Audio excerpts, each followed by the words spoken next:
statement to make, basically on our preparedness when we get to a point of a total lockdown, over which some of us believe strongly that is the direction to take. So following the Executive Order number 2 of February 28th, 2020, from the President, various measures have been taken to contain COVID-19 pandemic in Kenya. These include quarantine, isolation, testing, treatment, and other recommendations on social distancing. However, due to the risk with this global pandemic, it seems enhanced measures may have to be taken by the national government in the coming days. And this may include a total lockdown of the country to be able to enforce enhanced social distancing. Because most of our population in Mombasa lives on a daily wage, our people will need support for daily sustenance during this very trying period. This part of our population will be very vulnerable. It is my job as the governor of Mombasa to ensure that my people are adequately taken care of in the event of a total lockdown in the country. I therefore would like to announce the Emergency Household Relief and Nutrition Support Projects as part of the Mombasa Economic Stimulus Program.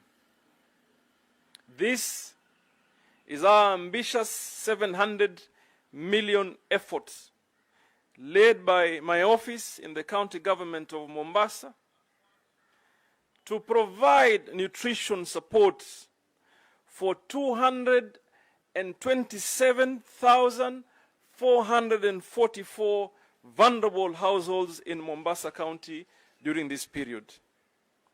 To this effort, Mombasa is putting preliminary Kenya shillings 200 million in emergency spending to support this program. We wish to make an appeal to the national government, our bilateral and multilateral partners, state corporations that are based or hosted here in Mombasa, and those from outside here, and to our private sector to assist us in achieving this goal. We, or shall I say, this support can be in cash or in kind. To this effect, we will be issuing a directive and notice on the logistics of both. We are in collaboration with the County Commissioner's Office, County Police, County Government to set up distribution centers in all the 6 sub-counties.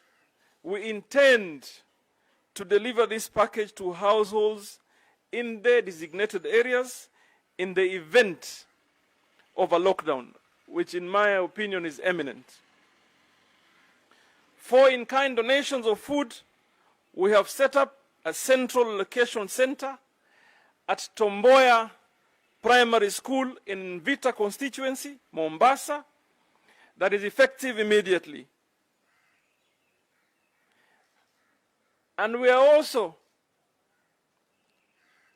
warning food traders, commodity traders, that we are watching you very, very closely in the event that you think this may be a business opportunity for you to increase the prices, let me assure you, at our level, the county government and the national government, we shall come for you.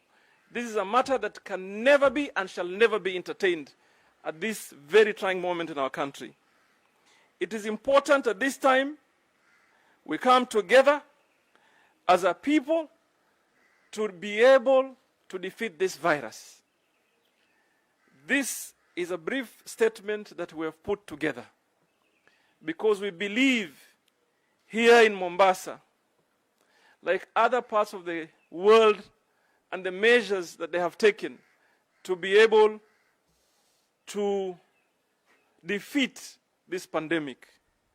So also we have decided that this initiative shall be led by a committee that me and the county commissioner shall be sitting in, but driven by private sector.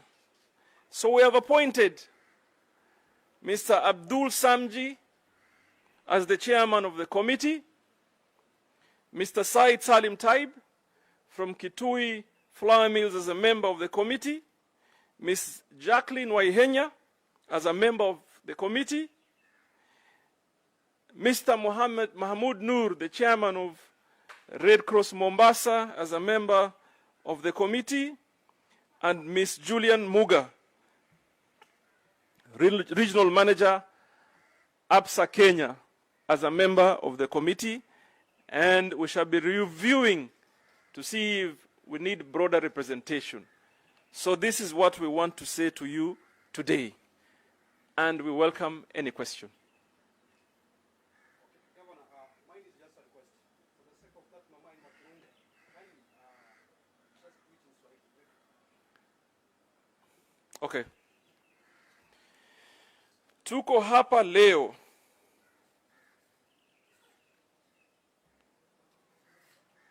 kufuatia amri ya rais amri ya pili ya rais ya tarehe 28 mwezi wa pili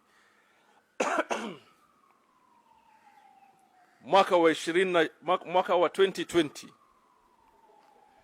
kwamba kuna hatua hasusan za kuweza kupigana na janga la COVID-19.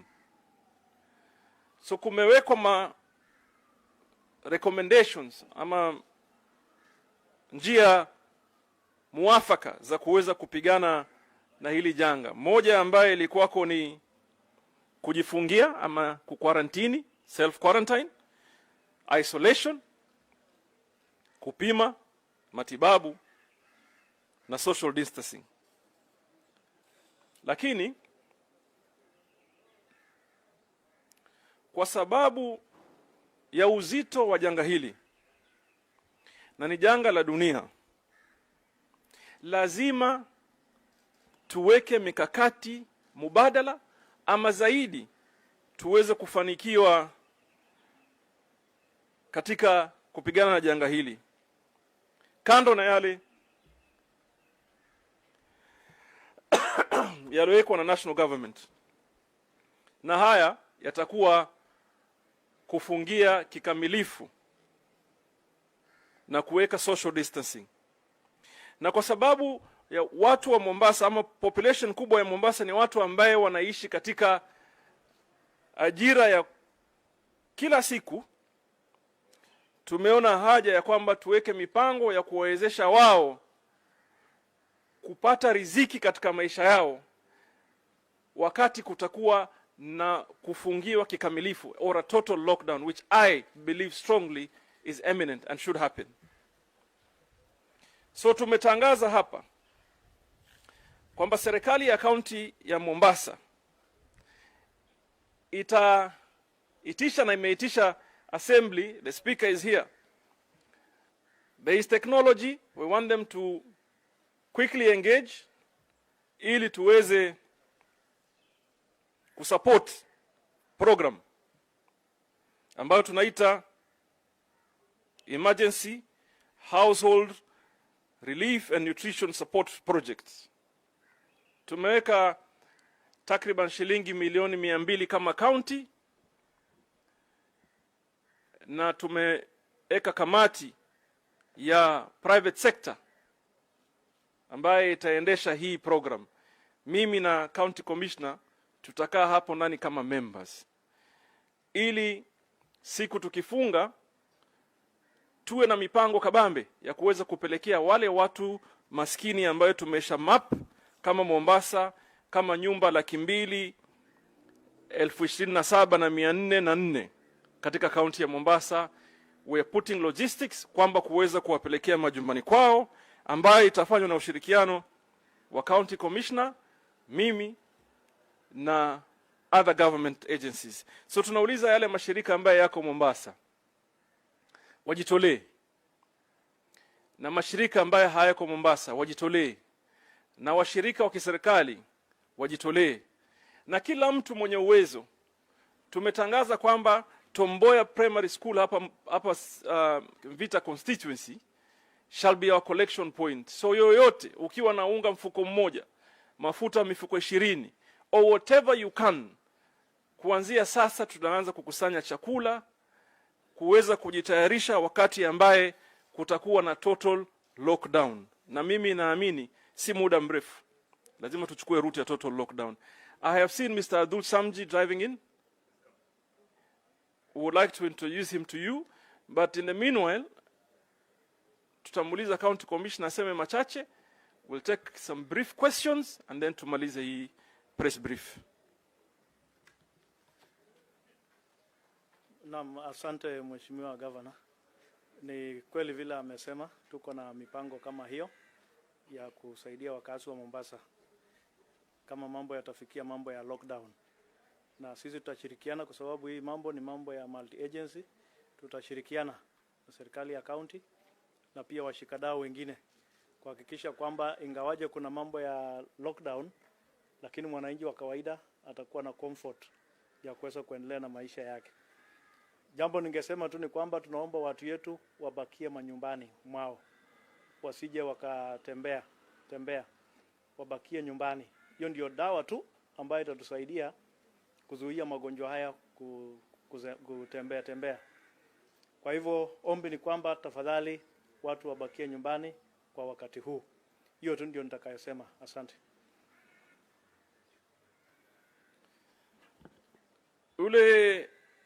The gentleman that you see in the light blue shirt, ndio Abdul Samji. Maybe we'll give him a minute to make some remarks.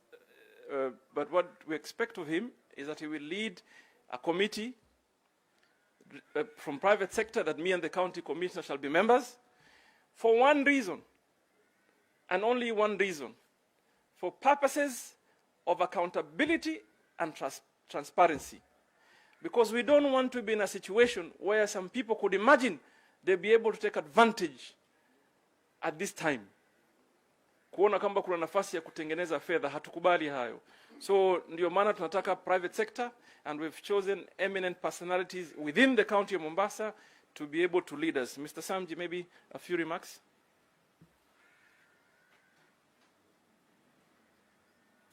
Thank you, Mr. Governor. My fellow being from Mombasa, first of all, I must say thank you to you, Mr. Governor, for taking this bold initiative that you've taken today to do much more as far as the coronavirus is concerned to protect our people of Mombasa. The private sector is with you. We shall make sure that you get the support of the private sector in Mombasa. We have always been with you in many of your projects and your ventures.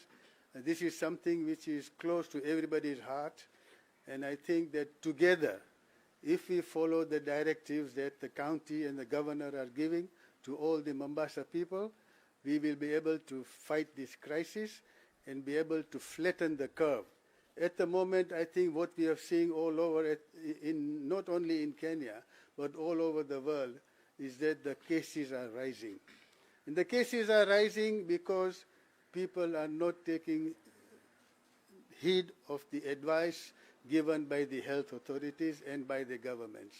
And I think sometimes we have to take some very specific measures like what the governor is saying to make sure that this curve is flattened and sometimes we have to discipline our own people in Mombasa for their own good.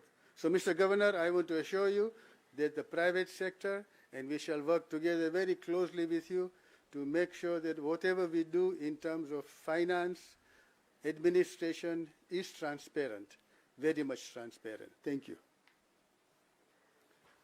Thank you, Mr. Samji. Muna maswali? Nasema.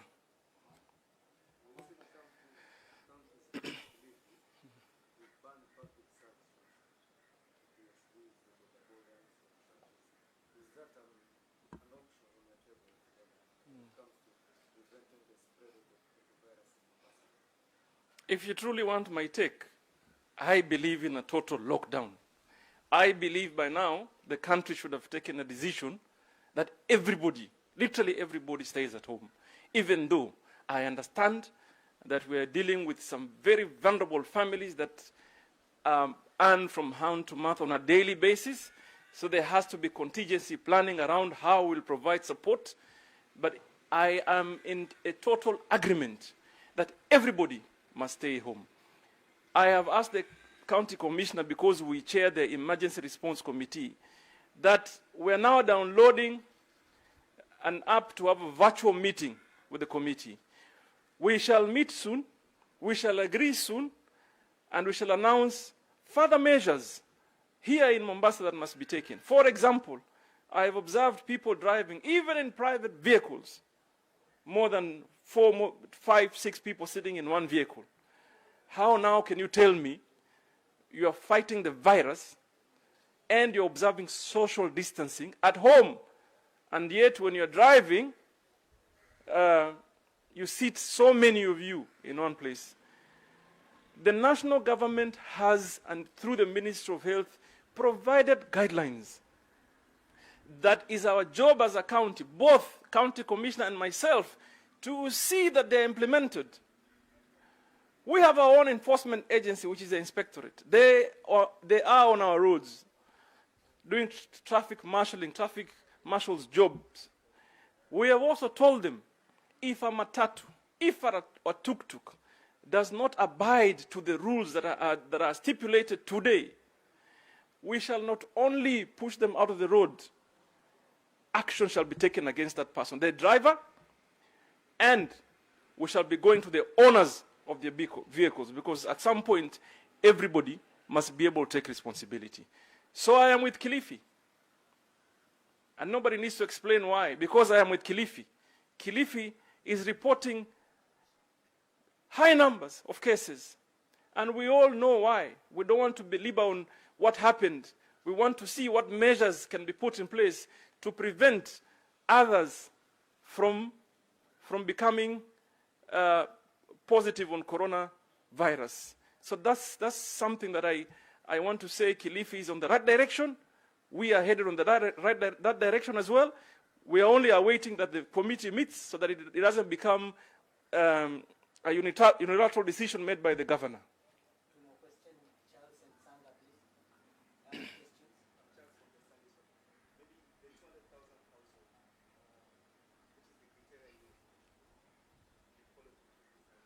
Well, it doesn't require rocket science. We've done the mapping for the last 4 days. Our teams, the national administration teams, chiefs and sub-chiefs, the sub-county administrators, our political leaders, we know where the poor population resides. We know where our informal settlement is. We've looked at the national statistics from the Kenya Bureau of Statistics. We have collected the data. We, here in the Office of the Governor, for a while now, every time we pass bursary forms, for example, we keep data of who you are and where you come from.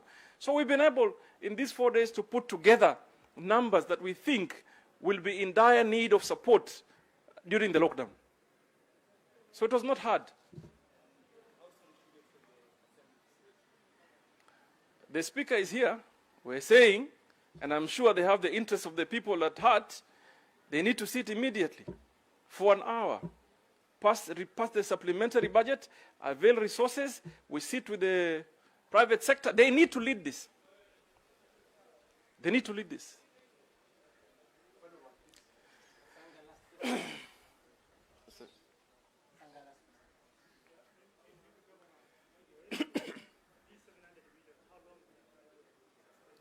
You see, we don't have 700 million as the county government. We don't have it now. But we have already planned on how we can move a supplementary budget and get 200 million to start with. And now we are appealing to well-wishers, to the business community, to our partners, both here, nationally and internationally, to come forward, to mobilize resources for us, to mobilize food for us, so that we put measures in place in that we get to a point, and I believe we should, on a total lockdown, families should not suffer. Even kando ya hiyo, we have also put aside some economic stimulus plan outside this feeding program, so that immediately we overcome this challenge, we want to see our people back on track. So we would definitely need a lot of partners to be able to come on board.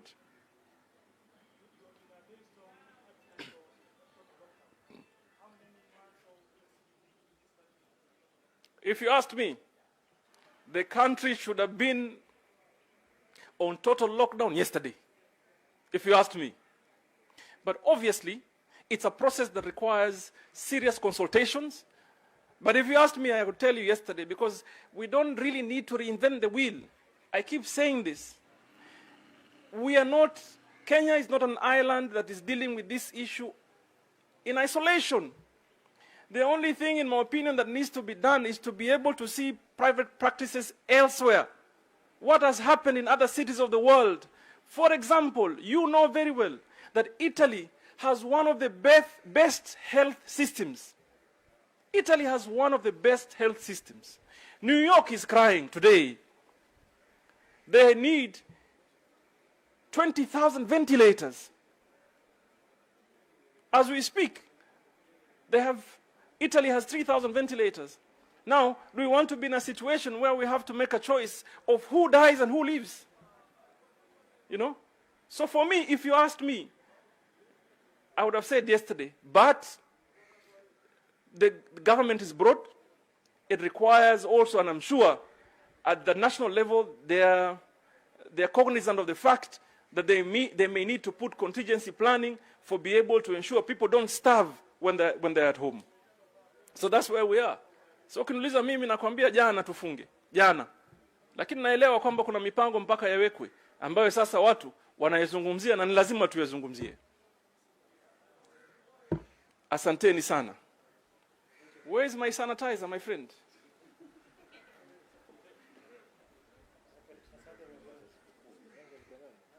Sitaki ya mtu na yangu mimi. Avana give to someone with a glove. Nakushuku pia labda.